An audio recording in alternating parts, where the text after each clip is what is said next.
Bonjour tout le monde. Aujourd'hui, nous sommes c'est dimanche 20 juillet 2025. Et j'avais envie aujourd'hui de vous partager plutôt, une recette de rocher congolais. Alors c'est comme ça qu'on appelait ça, moi, à l'époque où j'ai appris à les faire, donc j'avais 14 ans. Donc vous voyez, ça commence à faire quelques années quand même. Et puis aujourd'hui, je pensais à ça, je me disais que c'est une recette facile à faire. C'est en général les enfants, les adultes aussi, bien sûr, mais alors il faut pas aimer la noix de coco, bien entendu. Mais les enfants aiment bien la noix de coco, tout ça. Donc je me suis dit que j'allais vous montrer comment faire ça. Et la simplicité, c'est vraiment bête comme chou, hein, on pourrait faire ça, ouais, un enfant de 5, 6, 7 ans, quoi, à peu près, quoi. Donc, j'ai tout préparé pour essayer de gagner un peu de temps. J'ai donc mon cahier de recettes. Alors là, celui-là, je peux vous le dire, ce cahier de recettes, il me suit depuis l'âge de 14 ans. Vous voyez, ce cahier, j'ai toutes mes recettes dedans, des recettes des endroits où je suis passé, par exemple, vous voyez, là je vois ici, alors attendez, je vois ici, Saint-Denis, crêpes Saint-Denis. Donc ça c'est une pâtisserie où j'ai travaillé à Saint-Denis dans le 93, en 1974 je crois, à peu près dans ces eaux-là. Qu'est-ce que j'ai autrement? Ah oui, là j'ai une autre, pâte à baba, chat d'œuf. Ah ça c'était une pâtisserie qui était à Nantes. Pareil, ça c'est dans les années 78-79. Enfin bref, ce cahier de recettes, il me suit depuis mon apprentissage.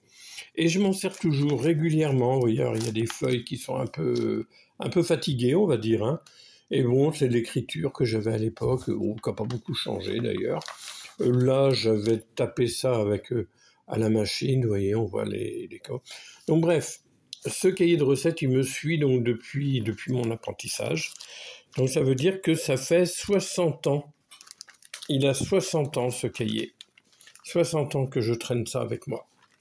Donc, j'ai pris ma recette de rocher congolais, puisque le sujet, c'est pas tellement mon cahier de recettes, hein, c'est des rochers congolais. Je vais regarder si j'ai bien cadré.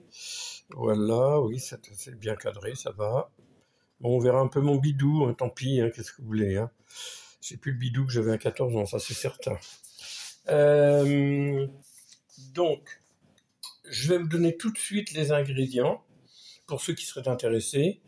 Donc, il nous faut, j'ai tout noté sur un petit papier, il nous faut 250 g de noix de coco. La noix de coco râpée, comme ça, vous voyez, c'est ce que j'ai acheté. 200 g de sucre, alors moi j'utilise du sucre de canne brun. Il nous faut de la farine, alors pas beaucoup, 10 g de farine, c'est juste pour lier l'ensemble. Une cuillerée, alors normalement en apprentissage on mettait un peu de compote d'abricot, c'est pour donner un peu de moelleux, vous voyez, parce qu'autrement ça pourrait être un peu sec. On mettait de la compote d'abricot, je n'en ai pas de compote d'abricot, donc on va faire avec de la compote de pommes maison, que j'avais fait l'année dernière je crois. Donc on va mettre de la compote de pommes maison, un petit peu, on n'en met pas beaucoup, une petite cuillère à soupe. Et les œufs, c'est entre 2 et 4 œufs, ça dépend de la taille des œufs, d'accord? Et un peu de vanille. Donc je répète, il vous faut donc 250 g de noix de coco, 200 g de sucre, 10 g de farine, une petite cuillère à soupe de confiture d'abricot ou de compote de pommes, enfin un truc comme ça, entre 2 et 4 œufs, moi j'ai marqué 3 là, mais vous voyez, ça va dépendre de la taille des œufs, et un peu de vanille. D'accord? Alors comme moi je n'avais pas de vanille liquide, je vais utiliser de la vanille, du sucre vanillé en fait, que je rajoute. Voilà. Donc, je commence par mettre ma noix de coco dans le cul de poule. Voilà. Ensuite, j'ai mes 200 g de sucre que je mets avec la noix de coco. Voilà. Ensuite, j'ai mes 10 g de farine que je verse sur le dessus. Voilà. Et ensuite, j'ai mes 2 sachets de sucre vanillé. Donc voilà. Donc pour compenser le sucre vanillé, j'ai légèrement diminué le sucre. Normalement, ça aurait dû être 220 grammes. Mais comme je mets du sucre vanillé en plus, pour avoir le parfum de la vanille, bien sûr, j'ai diminué à 200 grammes. Donc voilà, donc c'est bon, ne vous inquiétez pas. Ça va être impeccable. Donc voilà, le sucre vanillé est mis. Vous voyez, donc je mets tous les ingrédients, les uns après les autres, comme ça. Donc là, je vais mélanger à sec. Alors normalement, je ne vous cache pas que, mais je vais le faire à la spatule, parce qu'éventuellement, j'aurais peut-être besoin d'intervenir sur le téléphone. Mais théoriquement, on mélange ça à la main. Vous voyez, comme là, c'est sec. Donc je vais le faire à la main.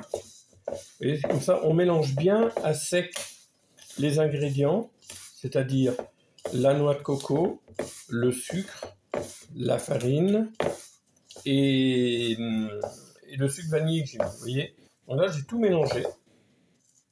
C'est très bien. Bon, j'ai les mains bien sèches, pas de problème. Pour la suite, par contre, je vais le faire à la spatule. Je dis parce que si j'ai besoin de toucher le téléphone, je serai embêté. Donc je mets, vous voyez, une petite cuillère à soupe. Hein, je ne mets pas beaucoup de compote de pommes puisque j'ai pas de confiture d'abricot. Mais ça fera très très bien l'affaire aussi. Donc voilà.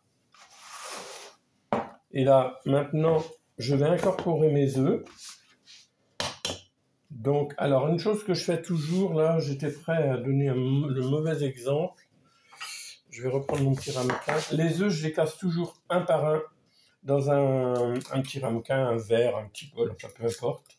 Vous voyez, de façon à s'assurer que là, je vois bien que l'œuf, il est bon. Je sens, il n'y a pas de problème, il est bon. Mais au cas où, vaut mieux quand même être précautionneux. Par contre, là, je vois que j'ai une petite coquille, un petit bout de coquille, voilà. Il y en a un autre encore, là, décidément. Voilà, tac. Bien. Alors, j'en mets un. 2, décidément. Encore une coquille. Ben, je suis nul aujourd'hui. Deuxième œuf. Je vais en mettre un 3e. Encore une coquille. Ben alors, pas de chance. Un 3e œuf. Voilà, ils sentent bon, il n'y a pas de problème. Mesure de précaution, tout simplement. Imaginez, vous cassez vos 2 œufs, vous avez toute votre préparation, puis le 3e œuf, pour X raisons, le 3e œuf n'est pas bon, eh bien vous pouvez mettre tout à la poubelle. Alors que si vous cassez vos œufs un par un, eh bien dans un récipient séparé, vous êtes sûr de ne pas faire de bêtises. Donc voilà, là donc j'ai mon mélange de noix de coco, de farine, de sucre vanillé, ma compote de pommes et mes œufs. Maintenant, je vais mélanger tout ça. Voilà, vous voyez. D'avance, je sais qu'il va falloir un œuf de plus. Ah ouais, je vais attendre un peu, mais ça me paraît un peu sec. Et je vous le dis, c'est vraiment par rapport à la taille des œufs, puisque là, je suis sur des œufs que Jean-Pierre m'a donné. Et bien entendu, bon, bah, ils sont pas calibrés, hein. Il y a des plus petits, des plus gros. Donc, bon, et là, il faut que je rajoute un œuf. Et j'avais prévu le coup, hein, j'en ai déjà pris 4. Voilà. Allez. Je rajoute mon 4e œuf. C'est bien.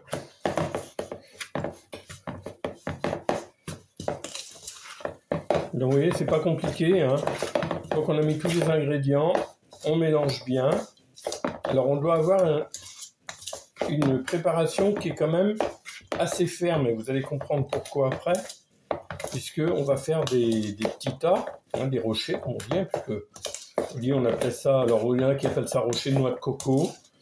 Nous, je sais qu'en apprentissage, on appelle ça des rochers congolais.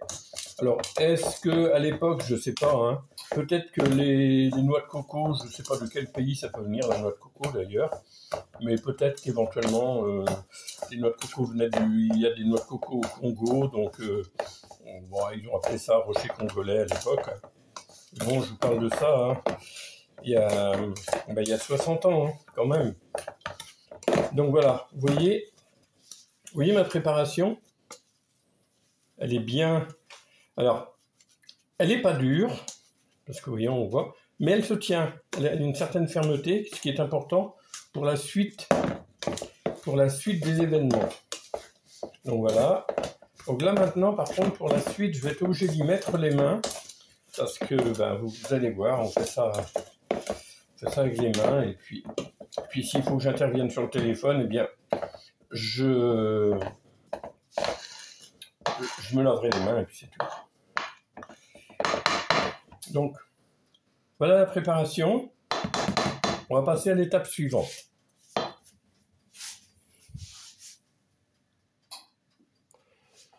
Bien, nous allons continuer. Donc maintenant, on va mettre former les rochers, donc à la main.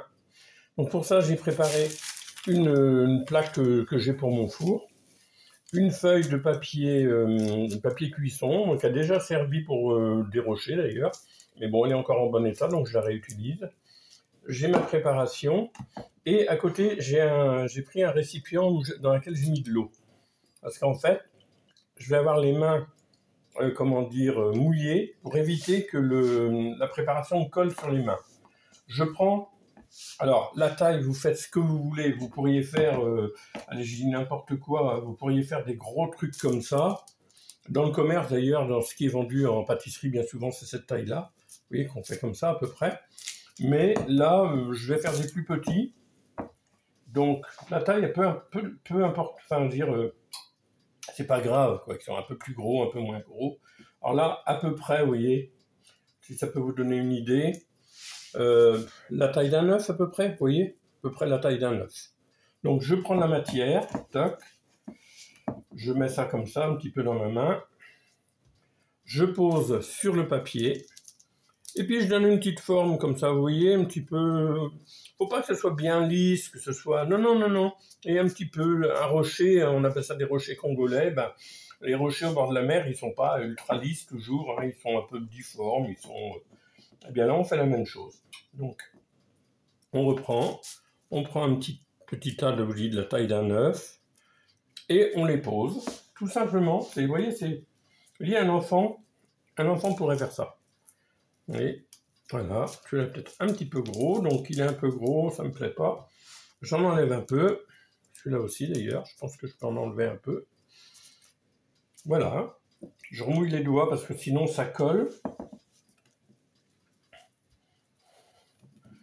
Voilà, je reprends, on dit toujours à peu près la même taille. Ah, vous voyez l'espace, il n'y a pas un grand espace entre chaque, hein, il y a juste quoi, un centimètre et demi à peu près d'espace entre chaque. Donc voilà, on va continuer, on va faire toute la plaque comme ça, et après on mettra au four.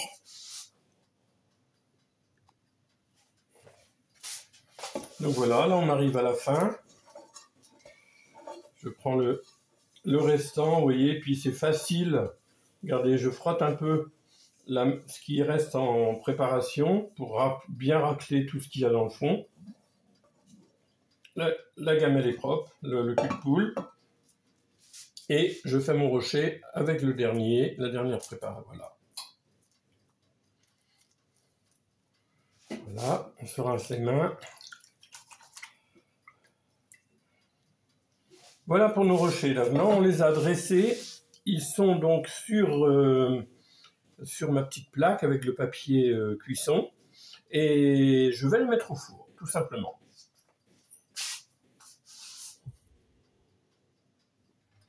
Bien, maintenant, je vais donc mettre les rochers dans le four.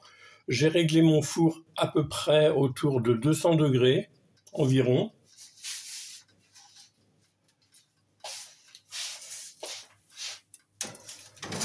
Voilà. Donc on va laisser cuire. Alors, c'est au pif, hein. Il y en a bien, je dirais qu'il y en a bien pour une petite demi-heure, 20 minutes, 20-25 minutes environ. Mais de toute façon, on va contrôler. Là, je vois, il est quelle heure? Il est Il est 12h50, donc on va voir. Et puis d'ici, on va arrêter. Puis je ferai une ou deux petites prises de vue pour le moment à mi-cuisson à peu près pour vous montrer. Et puis on fera une prise de vue à la fin de la cuisson. Et je vous retrouve dans un instant. Bien les amis, bah écoutez, là ça fait maintenant combien? Ça fait 30 minutes que les rochers sont dans le four. Et c'est pas tout à fait cuit, ça va pas tarder. Ça va pas tarder. Le dessous, vous voyez, le dessous commence à cuire. Donc ça va pas tarder. On va attendre encore un petit peu, mais je pense qu'il y en a bien pour 10 petites minutes encore. Bien, bon écoutez, ben, je pense que maintenant nos rochers sont cuits. Voilà. Je ne sais pas si vous les voyez bien.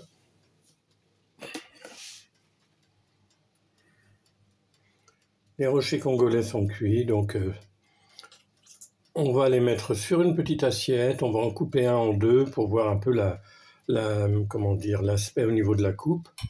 Et puis après, ben, il ne vous restera plus qu'à faire la même chose chez vous. Voilà donc nos rochers cuits, terminés, prêts à être dégustés. Alors, on va prendre celui-là par exemple, on va le couper en deux.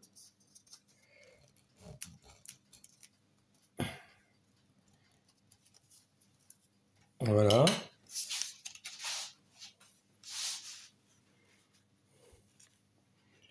Voilà. Il n'y a plus qu'à se régaler. Et vous voyez, c'est pas compliqué à faire. Faites ça pour les enfants quand ils reviennent de l'école ou... Alors je sais, on va me dire, oui, moi, des rochers comme ça, on en trouve dans le supermarché, dans un pochon. Oui, mais c'est pas les mêmes, je peux vous le dire, tout de suite. Donc voilà, c'est pas grand-chose à faire, c'est facile, c'est plus rapide à faire que des crêpes. Et vous allez voir, les enfants, ils vont se régaler avec ça. Bien, ben les amis, je vous souhaite un bon dimanche après-midi, tout simplement. Ben voilà, allez-y, n'hésitez pas, vous avez la recette, vous avez vu comment je faisais, donc c'est pas compliqué. Dans les commentaires, vous pouvez toujours me dire ce que vous en pensez. Vous pouvez aussi me dire ce que vous avez fait, si vous l'avez réussi ou pas, et s'il y a eu un problème, lequel, et j'essaierai de répondre au mieux.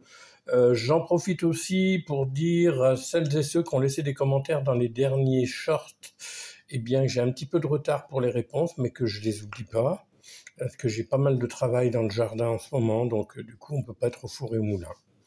Donc voilà les amis, je vous souhaite donc un bon dimanche après-midi, je vous dis à très bientôt, prenez bien soin de vous, n'oubliez pas de liker, ça c'est important parce que ça permet de mettre les vidéos en avant, likez, commentez et puis ben, si vous le voulez, abonnez-vous, il y aura toujours quelque chose à regarder ou à écouter, après bon il en faut pour tous les goûts, certains aiment, d'autres n'aiment pas. C'est comme ça, c'est pour le restant de la vie, c'est la même chose, hein. Il y a des choses qu'on aime et qu'on n'aime pas, mais ça fait partie du jeu tout ça. Allez, bisous tout le monde, à bientôt, bye bye.